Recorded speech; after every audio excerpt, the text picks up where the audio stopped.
episode of Preferred Walk-On, PFF's college football show. I'm your host, Max Chadwick, alongside my co-host, Dalton Wasserman. And we got a very, very special guest on right now. Nicole Auerbach, who is a senior writer for The Athletic. She's a college football insider for NBC Sports, a studio analyst for the Big Ten Network, and a host for SiriusXM. She does it all. She's an absolute superstar. Nicole, thank you so much for joining our show.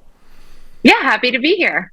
Of course. So the first question we wanted to ask you. So a couple of days ago, Dalton and I released a video breaking down our top 10 teams in the country. Wildly different lists. I had Georgia at number 1. He had Georgia at number 4. He had Michigan at number 1. You have Michigan and Georgia at 4 and 5 in your ranking. Who do you think right now deserves to have that number 1 next to their name right now?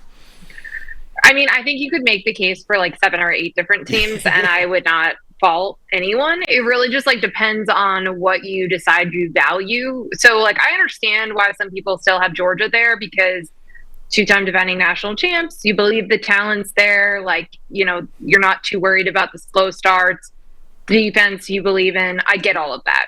And Michigan against Nebraska like looked the best that we've seen them all season. That was a complete performance from them. That's exactly the way that they're going to win games, like at peak performance. And maybe even not quite there, because I'm sure they can add like a little bit more of the vertical passing game. But what I am doing for now, and I reserve the right to change my mind at any given point, is I'm relying it on the resumes so far. So I have FSU at number 1 still. Love it. Even though they didn't look great against Boston College and it was tough to beat Clemson, I still think that Clemson win is going to be a good win. I think it's like a top 25 team. I think they will win a lot of games here the rest of the way. Plus the win over LSU, which I know LSU has lost now twice. But still, those are 2 of the best wins in the country. So I'm giving them the edge there. Plus, I believe in them. And I just think they're incredibly talented. And Jordan Travis has been banged up. And then then the question is, so then, like, obviously you could also make a case for Washington, because outside of, like, their shaky performance in the desert, they've looked the part of the best team in the country. But their resume isn't quite there, although they've just absolutely destroyed Power 5 opponents.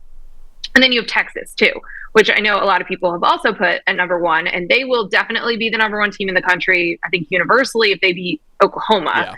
Because, you know, Oklahoma's playing really well, be undefeated, biggest game of the weekend. Everyone will be watching them.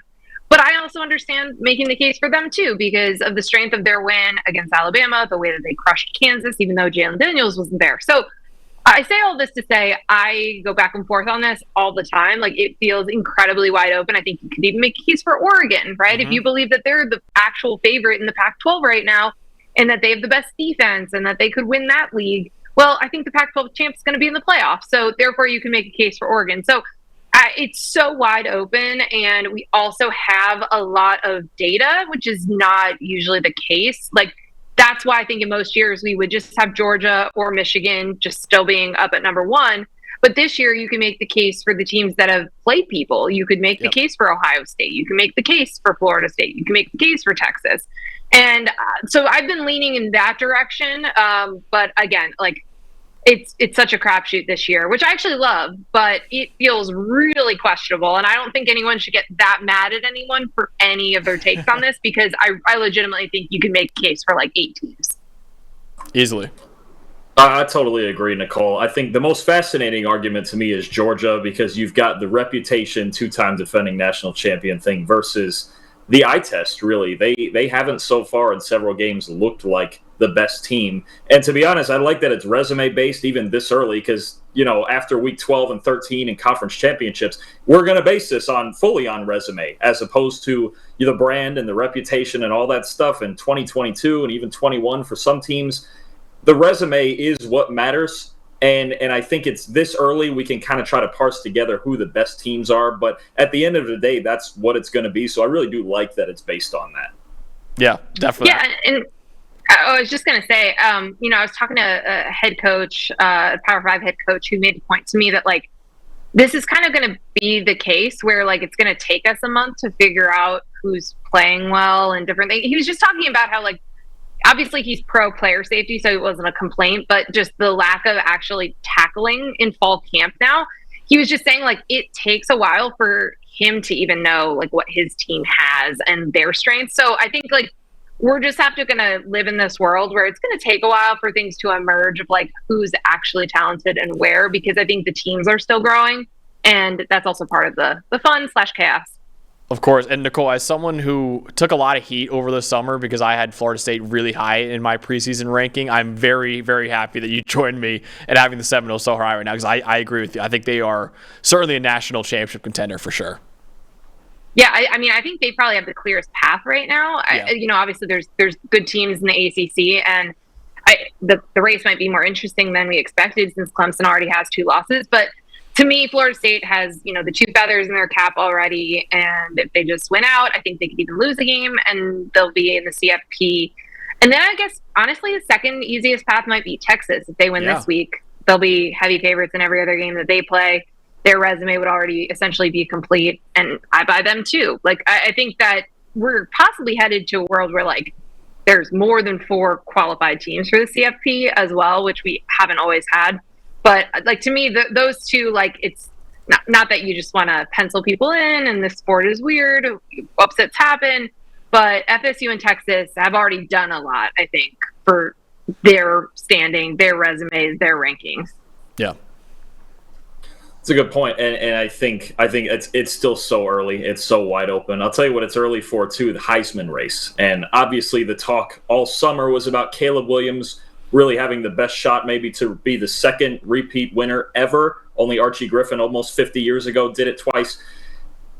Do you think Caleb Williams, with 21 touchdowns and just 1 interception, is the favorite? And not necessarily a lock, but is he the front runner to repeat as the Heisman winner, or is there someone else you might have ahead of him? So I think he's probably the front runner right now. I can see a case made for Michael Penix Jr. as well. Like, I think that those two are probably the favorites right now. But we do a straw poll over at The Athletic each week. We start like week 4, week 5, and I've been voting Caleb Williams, then Michael Penix, then Cam Ward. And I really hope Cam Ward gets in the mix here. He's having an incredible season, and Wazoo could really contend in the Pac-12. They might go from being like a great little story here to like an actual force in this conference race. But I think that Caleb is probably going to be that default option for a lot of people for a long time, because he is a walking highlight reel. Like, he's always going to do something in every game, some sort of scramble, and then he throws like a 50-yard bomb off his back foot or something. So you're going to see it, first of all. And then I think now, yet again, we are all very painfully aware of how bad the USC defense is. So just so much falls on his shoulders because they're going to give up a lot of big plays. They're going to give up a lot of points.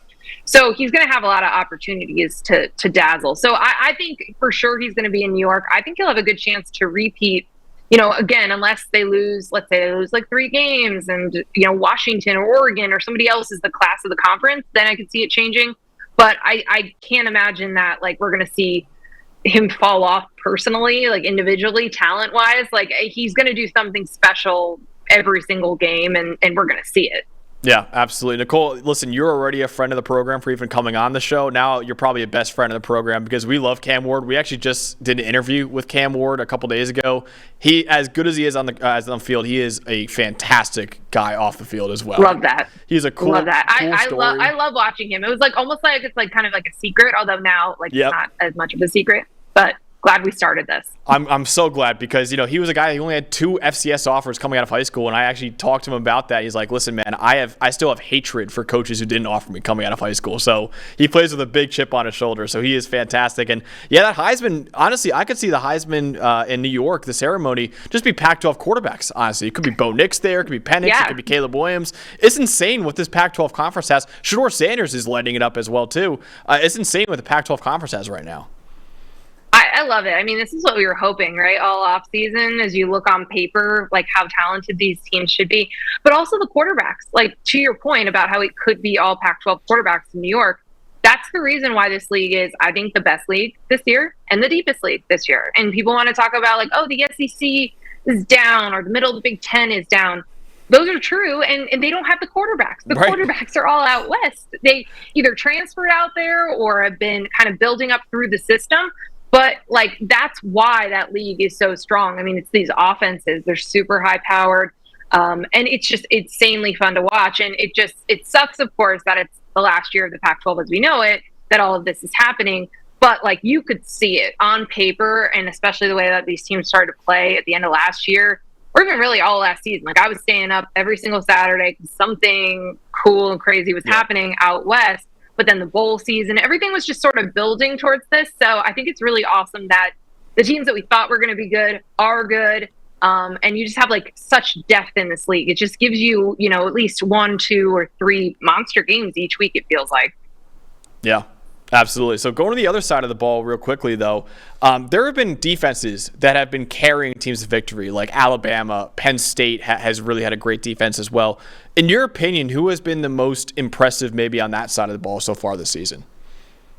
Well, I'll start first with Penn State, as you mentioned them, because, watching that Northwestern game was tough, right? Like they are struggling a lot in the first half. Drew Aller is going through these growing pains. Still have a lot of faith in him.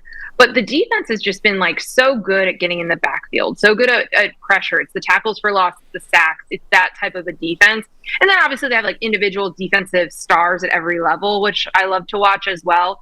And then, there's other defenses like Michigan, right? That's just absolutely suffocating. Like they're incredibly comfortable just winning a game. Again, like the Nebraska game was kind of them like firing on all cylinders. But Jim Harbaugh is giddy if they win a game like 13-3, right? Because as long as they're controlling the game at the line of scrimmage on both sides, he's good with that. And I really love Mike Sanderson at Michigan and kind of the spark that he provides. But, I think there's just it's an interesting question in a year that we've just spent all of this time talking about all of these great offenses and these quarterbacks, because I do think that the defense is going to be ultimately, we're going to see it like winning conference championships. I mean, like, Georgia's defense has been part of the reason they've survived these slow starts, right? So you got to feel good about that.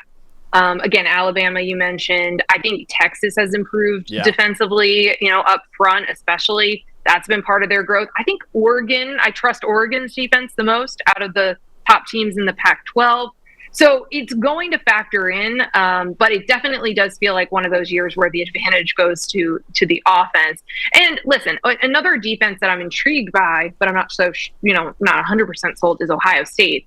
Like that game against Notre Dame was much lower scoring and more physical and all those things than I was expecting it to be.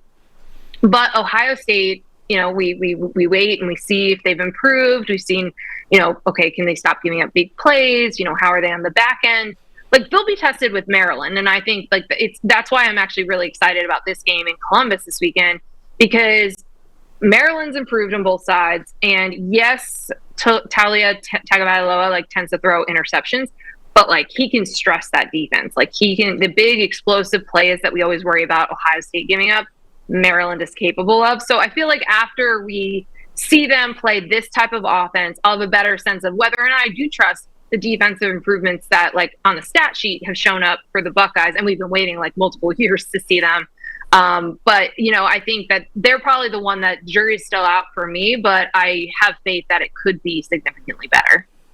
So I find it interesting that there's such a contrast right now that you have several teams near the top that are high flying, right? Washington, Oregon, USC, Florida State, right? And you have several teams that look like defensive teams that need to manage the game on offense, right? Georgia and Bama and these Big Ten teams. And even to an extent, we've been talking about Texas in the same manner of actually when, we've dug into some of the numbers and they kind of look like one of those defensive teams. I'm really intrigued by those big three, though, in the Big Ten. And I know you just kind of stated some of your doubts on Ohio State. Is there one of those three units that you'd say maybe now is clearly the best one, or do we just need to wait and see them play each other? Yeah, it's so hard because like we're just like anticipating these games when they finally play each other. I think I would default to Michigan's, just based on what we've seen so far, what we've seen from the last couple of years. And they are different. They're built differently. Their strengths are different, but they just are really able to control those games and just kind of like suck the life out of the other team. And they have that, pick six ability. They have the pressure. They kind of have all those pieces, and it just seemed very reliable. I think that like some of the, again, I love like how much Penn State is in the backfield, and the negative plays. But I think I would still, if I had to like pick a defense to build my team around or bet money on it, I would pick Michigan for now. And that's also in part based on like how they've beaten Ohio State and Penn State over the last couple of years. But it's going to be really interesting when those teams meet because obviously it was really interesting. I thought James Franklin said like the most interesting thing anyone said last year about like these three teams. He said that they had been building their roster, recruiting the body types for like defensive line for how Ohio State was playing. And then Michigan does it totally differently. So like they didn't have quite the right type of player and like the build for the way that Michigan tries to bully the ball and run it up the middle and kind of, again, just like control the game that way and not just get guys out in space like Ohio State does. So that's really interesting to me as for Penn State trying to get one of them. How do they do it? What are they built best for this year? And I think that'll be interesting too. Definitely. No, big time. I think when you have teams trying to find their identity and then find their identity and fit it to the opponent, that's almost just as hard a part, in recruiting more than finding talent is finding that fit. That's really interesting, actually. I thought it was the most interesting thing anyone said because like we've seen Ohio State fall short and like obviously I think a lot of the like Ryan Day physicality and like the defensiveness about Lou Holtz is based on those Michigan games. But like Penn State has to live it, right? And they have to recruit and then you have to wait and see those guys get there and develop around it. So I can't wait for those games this year because, I think Penn State's going to have a really good chance to get one of those games. That's the next step for them. I also think Maryland's improved. I think they're going to be a tough out for those teams too. Nicole, I really agree with you. I have Maryland in my top 20 in my ranking right now. I think that it's criminal that they're not in the top 25 right now. So I think Ohio State should be on the lookout this week. It's not just going to be another cupcake that they usually get with Maryland. I think Maryland, like I said, is a much, much improved team. So, yeah, I agree with you. I think they're a top 20 team in college football right now. Yeah, I do too. I can't believe they weren't ranked, by the way. That's like just absolutely it's awful. It's terrible. Another team that kind of fits in this bubble, defense first, running the ball, trying to figure out a quarterback is Alabama, right? And we saw them lose pretty handily to Texas. We saw the debacle that happened at USF with the two backup quarterbacks. Now that they've picked the right quarterback and they've kind of centered their team around defense and running the ball and kind of the old school Saban mentality, do you think they've kind of figured it out and can keep this thing rolling back into playoff contention? Well, first of all, I apologize if there's squeaking in the background. My dog has gotten into a toy, which of course, like all day, he's fine. And then you like need to record a podcast and he starts playing with his toys. So for Alabama, like, I don't think that this is a playoff caliber roster. Obviously, they played a lot better in the last 2 weeks. And the win over Ole Miss, probably going to be a really big one. Yeah. I think Ole Miss could be among, very hard to like power rank the top of the SEC right now. But, I don't think that they're built the way, like, I don't think we needed to, kind of like write that the dynasty was over when they lost to Texas and then they really struggled against USF. But the roster feels different. Like they're not dominating at the line of scrimmage in the same way that they have and just kind of bullying you offensively. Do they have multiple first round picks at receiver? Is the quarterback of the caliber that we're used to seeing? Like none of that's really there. And there's just questions about that because, okay, well, in a transfer portal world, in an NIL world, maybe guys are making different decisions, or maybe recruits are just going to Georgia instead of Alabama, guys that would have gone there 5 years ago or 7 years ago. So it's probably a lot of different factors, but I don't see this as a playoff team. I think Georgia's the playoff team out of the SEC. I don't think there's a second one, and I'd be shocked if Georgia doesn't win at all. Yeah, win the SEC. Win it all, who knows? This feels like a very wide open national championship race, but yeah, I only think there's one team in the SEC of that caliber, at least that I've seen. Would you say Alabama is still your pick to win the SEC West this year, or do you think there's another team that'll come out of there? It's probably yes. I mean, again, I think LSU is disappointed. Yeah. I was surprised at what we saw against Ole Miss, and especially just like how porous that defense was. Thought we'd see a lot more. So they were my preseason pick to come out of the West. Mm-hmm. But now that Alabama's already beat Ole Miss, and then Ole Miss has beat LSU, and you're kind of just like going through a circle of who's beat who. I do think it'll probably be Alabama, and maybe the tiebreaker is the Ole Miss win or something like that. But I don't see that team matching up well against Georgia, even with the slow starts, even with their own issues. The roster is built differently right now, and they just have been more reliable in their strengths. So.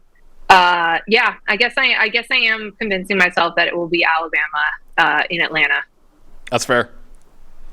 So they're playing Texas A&M, obviously, this week. Going to be a tough game at, the 12th man. It's always tight between these two teams. And off the field, we've seen all the drama. The relationship between Nick Saban and Jimbo Fisher is tense, to say the least. And it seems to be a theme, especially this year, with all the head coaches in the spotlight off the field. Dion and his theme music, Saban and Jimbo, Dan Lanning with the speech, Ryan Day and Lou Holtz.